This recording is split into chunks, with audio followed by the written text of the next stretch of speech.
तो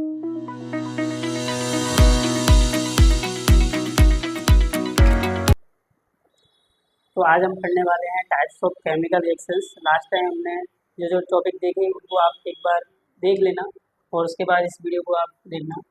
तो आज हम देखने वाले हैं टाइप्स ऑफ केमिकल रिएक्शंस। ठीक है, तो जिसके अंदर हम लोग कवर करने वाले हैं कॉम्बिनेशन रिएक्शन, ये हमारा पहला रहेगा। दूसरा जो होगा डीकम्पोजिशन रिएक्शन। ठीक है, तीसरा रिएक्शन हमारा रहेगा डिस्प्लेसमेंट रिएक्शन। चौथा हमारा जो रिएक्शन होगा वो होगा डबल डिस्प्लेसमेंट रिएक्शन। और हमारा जो लास्ट होगा रेडॉक्स रिएक्शन, जिसको हम लोग रिडक्शन या ऑक्सीडेशन भी बोल सकते हैं। Reduction and oxidation. ठीक है, ये दोनों मिला के क्या बनती है? Redox reaction. तो सबसे पहला हमारा जो है कॉम्बिनेशन रिएक्शन। ठीक है, कौन सा है पहला हमारा? Combination reaction. ठीक है, तो इसका सबसे पहले हम देखेंगे डेफिनेशन के कॉम्बिनेशन रिएक्शन होता क्या है। तो जब क्या करते हैं हम लोग, कोई भी दो अपने रिएक्टेंट ले लिए, दो हो सकते हैं, दो से ज़्यादा भी हो सकते हैं, वो रिएक्टेंट को हम क्या करवाएंगे? एक साथ मिक्स करेंगे या रिएक्ट करवाएंगे। तो जो प्रोडक्ट बनेगा वो कितना बनेगा? एक सिंगल प्रोडक्ट बनेगा। जब सिंगल प्रोडक्ट बन रहा है तब हम उसको क्या बोलेंगे? कॉम्बिनेशन रिएक्शन बोलेंगे। ठीक है, तो हम क्या लिख सकते हैं इसके अंदर? वन टू लिखो, वन तो नहीं, टू और more reactants combine or react to form single product is called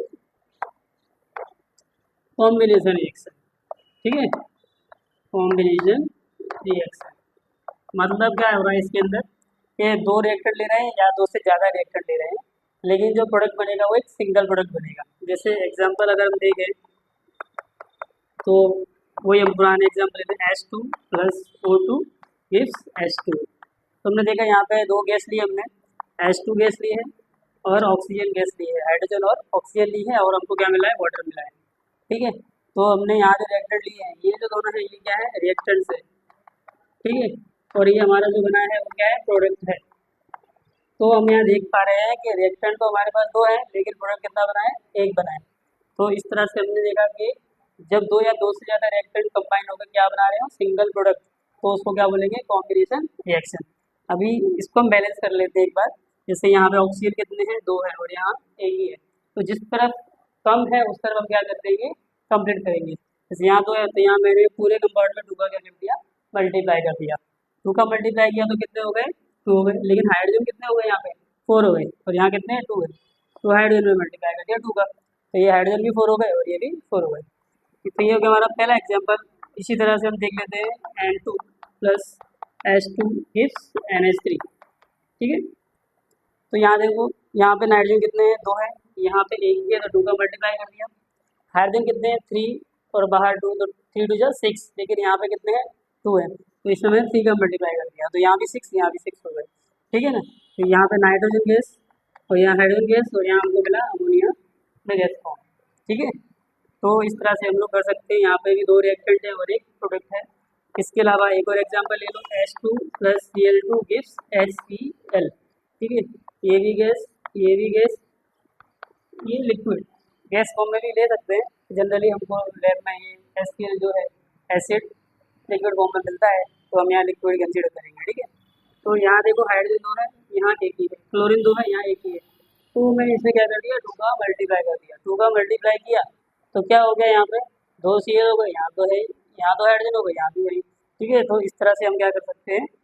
balance भी कर सकते हैं, साथ में बैलेंस करना ही है। ठीक है, और नाम लिख दो तो और अच्छा है। जैसे यहाँ पे लिख दो hydrogen gas + chlorine gas gives hydrochloric acid, ठीक है, हाइड्रोक्लोरिक एसिड। तो इस तरह से हम कर सकते हैं। और यहाँ पे हम लिखेंगे नाइट्रोजन, यहाँ हाइड्रोजन, और यहाँ लिख देंगे ammonia.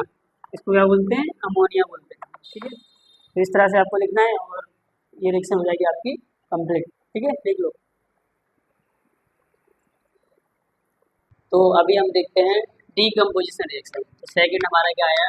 Decomposition reaction, decomposition reaction, ठीक है। तो डीकम्पोजिशन का मतलब क्या होता है कि जब क्या हो, हमको एक रिएक्टेंट दिया हो और वो रिएक्टेंट डीकम्पोज होके या ब्रेक होके क्या बना दे, दो या दो से ज़्यादा प्रोडक्ट बना दे, तो उसको हम क्या बोलेंगे? Decomposition reaction. यानी कि क्या लिख सकते हैं हम यहाँ? व्हेन वन रिएक्टेंट कन्वर्ट और ब्रेक इनटू टू और मोर प्रोडक्ट्स,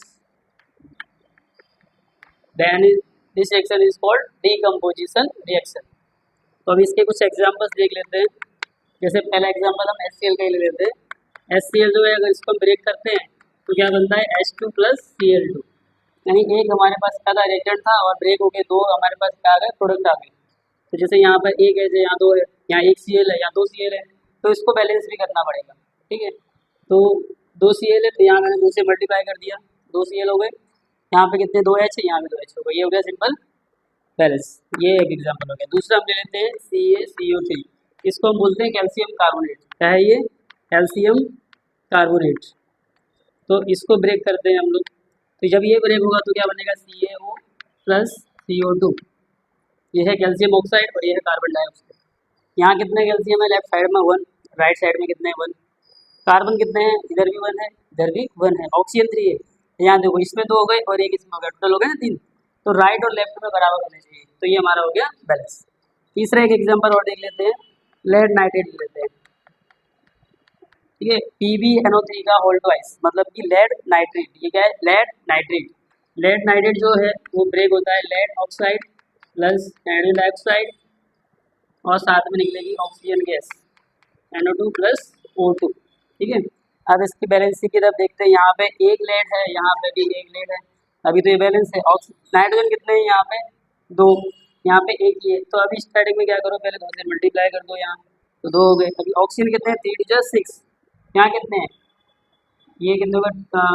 2 2 4, 4 2 6 और एक 7, ज़्यादा हो गया, ठीक है। तो अभी क्या कर सकते हैं? उस साइड 7 है, 7 तो हम आधा मल्टीप्लाई करके ला नहीं सकते। तो यहाँ पे 1 से करेंगे तो कुछ होगा नहीं, तो मैंने क्या किया? यहाँ पे 2 से मल्टीप्लाई कर दिया, ठीक है। अब 2 से मल्टीप्लाई किया तो लेड क्या हो गया? अनबैलेंस हो गया। तो अभी लेड को फिर से बैलेंस करना पड़ेगा। यहाँ कितने हैं? 2 लेड है, यहाँ 1 है, तो यहाँ मैंने 2 से मल्टीप्लाई कर दिया, ठीक है। फिर अभी लेड हो गया बैलेंस। अब नाइट्रोजन देखो फिर से एक बार, ये अंदर 1 है, बाहर 2 से मल्टीप्लाई किया है, तो कितने हो गए? 2, और आगे भी 2 लगा हुआ है, तो 2 2 जा कितना हो गया? 4, ठीक है। तो 4 होनी चाहिए नाइट्रोजन। नाइट्रोजन तो हमारे पास 2 है, तो इसको हटा के हमको क्या करना पड़ेगा? 4 लगाना पड़ेगा मुझे। तो 4 नाइट्रोजन हो गए, ठीक है। अभी ऑक्सीजन चेक करो, 3 2 6 और आगे भी 2 लगाए, तो 6 2 12। तो लेफ्ट साइड में कितने ऑक्सीजन हैं? 12 ऑक्सीजन है। तो यहाँ पे भी कितने होने चाहिए? 12 होने चाहिए। तो अभी चेक करो यहाँ कितने हैं। इसमें हो गए 2, इसमें हो गए 4 2 8 और ये हो गए 2।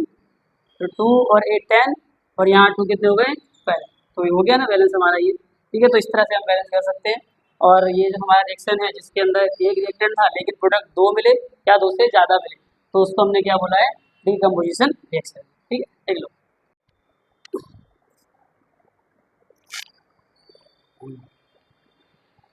तो अब हमारा नेक्स्ट जो है वो है 3 नंबर पे डिस्प्लेसमेंट रिएक्शन। क्या है अपना नेक्स्ट? Displacement reaction.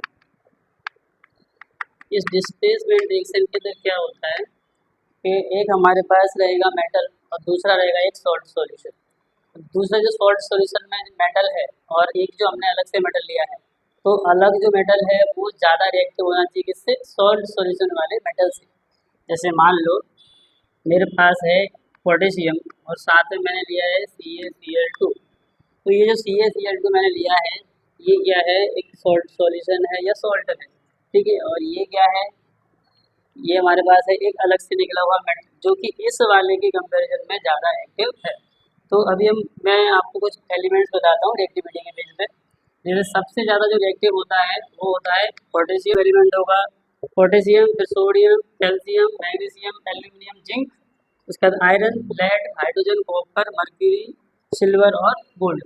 तो इस हिसाब से हम क्या करेंगे, आगे रिएक्शन करेंगे। ठीक है, जैसे मैंने यहाँ पे क्या ले लिया है, पोटेशियम ले लिया है और पोटेशियम की रिएक्शन करवाई CaCl2 से। तो ये पोटेशियम क्या है, कैल्शियम से ज़्यादा रिएक्टिव है, तो इसकी जगह ले लेगा इन द सेंस KCl बना लेगा, इसको हटा दिया और ये C अलग निकल गए। ठीक है, तो ये एक तरह से क्या कर दिया, पोटेशियम ने कैल्शियम को डिस्प्लेस कर दिया इसके सॉल्ट सॉल्यूशन में से, इसलिए हमने क्या बोला, डिस्प्लेसमेंट रिएक्शन बोला इसको।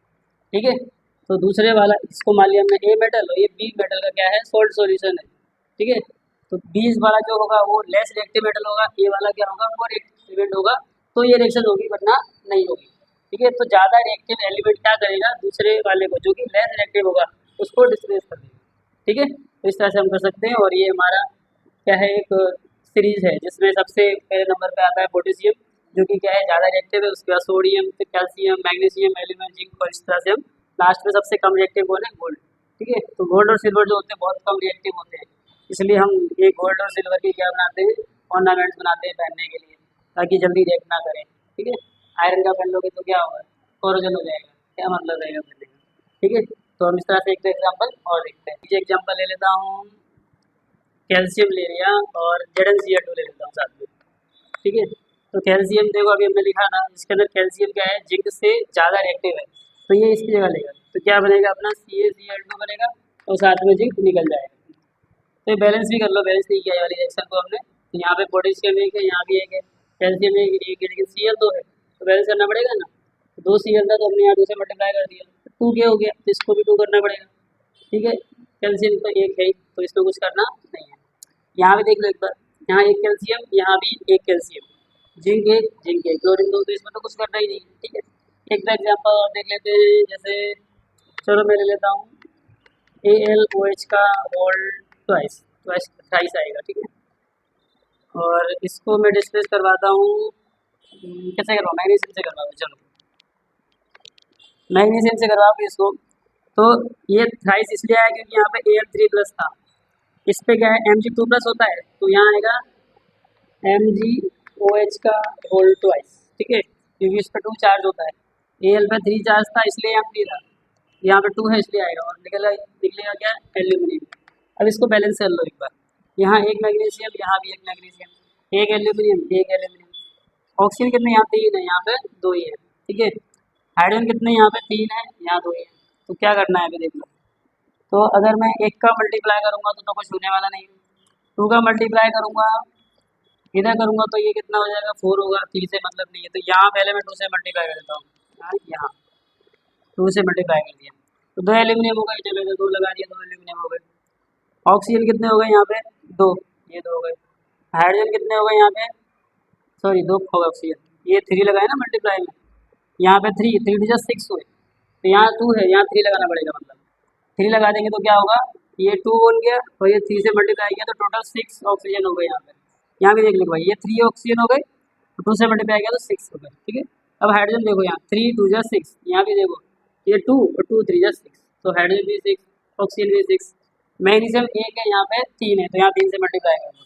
ठीक है, एक बार फिर से देख लेते हैं, 3 मैग्नीशियम 2 एल्यूमिनियम 2 एल्यूमिनियम, ऑक्सीजन कितने अंदर 3 हो गई है यहाँ से, और ये 2 से मल्टीप्लाई किया तो 6, यहाँ 2 हो गए और यहाँ 3 से मल्टीप्लाई किया तो 6। ऐसे ही हाइड्रोजन देख लो एक बार, यहाँ 3 हो गए, यहाँ 2 से मल्टीप्लाई किया तो 6 हो गए, यहाँ पे देखो सेम 6, तो ये हो गया बैलेंसिंग। तो इस तरह से हम रिएक्शन करवा सकते हैं, और इसके अंदर मेन हमको ये ध्यान रखना है कि जो ज़्यादा रिएक्टिव एलिमेंट होगा वो क्या कर देगा, कम वाले को डिस्प्लेस कर देगा। ठीक है, तो मोस्टली ये सब चीज़ हम मेटल्स में देखेंगे, तो डिस्प्लेसमेंट रिएक्शन इस तरह से हम कर सकते हैं। ठीक है, तो एक बार लिख लो, डिस्प्लेसमेंट के आगे यहाँ लगा देता हूँ मैं डबल। ठीक है, तो ये हमारा कौन सा नंबर है, 4th नंबर है, double displacement reaction. Double displacement समझ में आ रहा है, कोई भी किसी को भी डिस्प्लेस कर देगा। तो हम क्या करेंगे, एक ए मेटल का सॉल्ट सॉल्यूशन लेंगे, एक बी का लेंगे। ठीक है, तो पहले यहाँ सॉल्यूशन जो था ए का था, यहाँ पे किसका था, बी का था, अब उल्टा हो जाएगा। ठीक है, तो पहले जो इसके वाले के साथ था वो इसके साथ आ जाएगा, चेंज करके देखेंगे हम।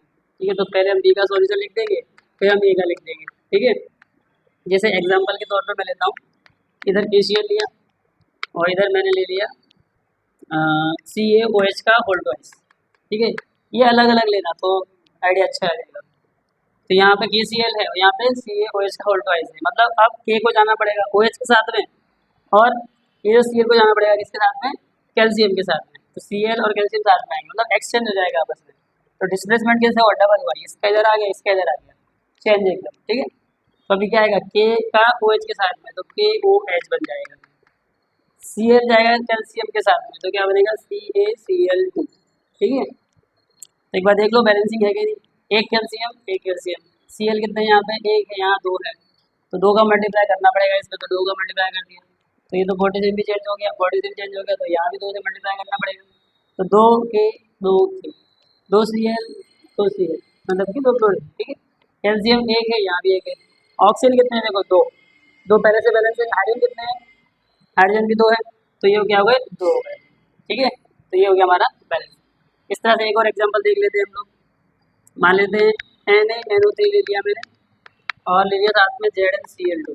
ठीक है, अब चेंज करते हैं, ये सोडियम के साथ में कौन आना चाहिए, Cl आना चाहिए, तो क्या आएगा NaCl प्लस अब ये जो NO3 वाला भाग ये जाएगा Zn के साथ में, तो ZnNO3 का होल ट्वाइस, ये पता है ना कैसे ट्वाइस लग जा रहा है कैसे, तो ये इनको ब्रेक करना पड़ेगा, जैसे यहाँ ब्रेक होगा तो Na प्लस और NO3 माइनस में होगा, यहाँ जो ब्रेक होगा वो होगा Zn2 प्लस और Cl माइनस में, एक्सचेंज हो रहा है, तो Na और Cl साथ में जाएंगे कि नहीं जाएंगे, तो NaCl बना, देखो मल्टीप्लाई करके देख लो, इसका इसमें इसका इसमें, तो NaCl इन दोनों में देखोगे तो 2 का इसमें आएगा, 1 इसमें जाएगा, तो Zn का 2 में करोगे तो NO3 का 1 नहीं आएगा, आएगा।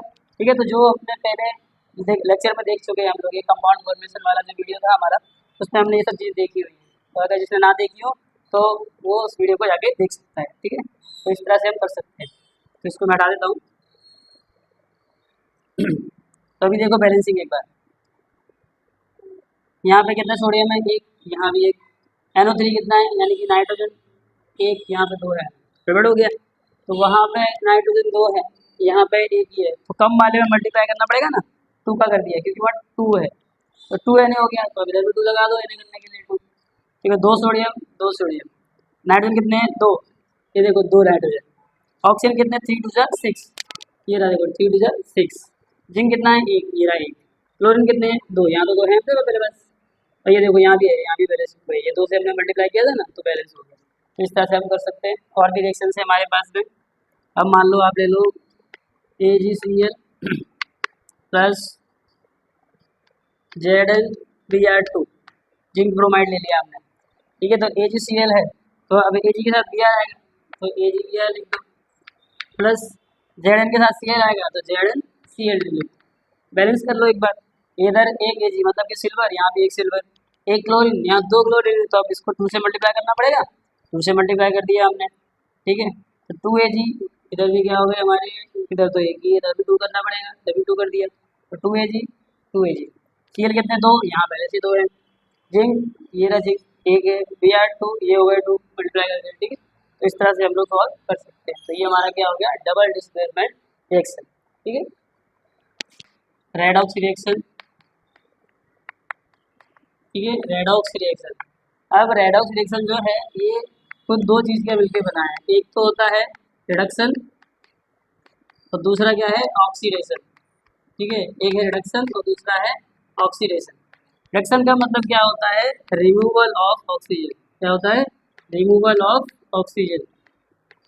ठीक है, इसमें क्या होता है, addition of oxygen, addition of oxygen.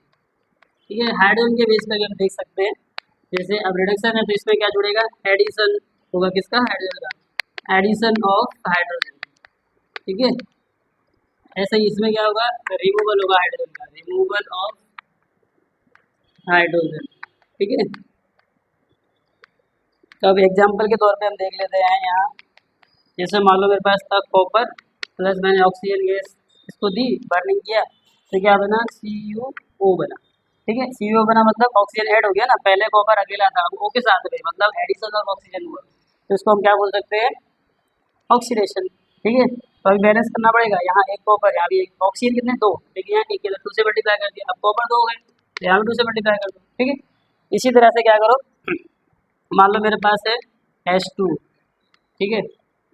H2 में तो दोनों चीज़ हो जाएगी, तो इसकी या दूसरा एग्जांपल लेते हैं हम लोग। मान लो मेरे पास है ZNO, ठीक है। इसकी मैंने रिएक्शन करवा दी कार्बन के साथ में, मेरे पास पता ZNO था, मैंने कार्बन से रिएक्शन करवाई, तो क्या बना Zn प्लस CO, ठीक है। मतलब क्या हुआ इसमें, जिंक में से क्या हो गया, ऑक्सीजन रिमूव हो गया, कार्बन का जुड़ गया, मतलब दोनों चीज़ हुई इसके अंदर। जिंक में से रिमूव हुआ मतलब जिंक का तो क्या हो गया, जिंक का हो गया रिडक्शन, लेकिन कार्बन के साथ में जुड़ गया, तो कार्बन का क्या हो गया, ऑक्सीडेशन, ठीक है। तो इस तरह से हम क्या कर सकते हैं, ऑक्सीडेशन और रिडक्शन देख सकते हैं। तो ये हमारा हो गया रेडॉक्स रिएक्शन।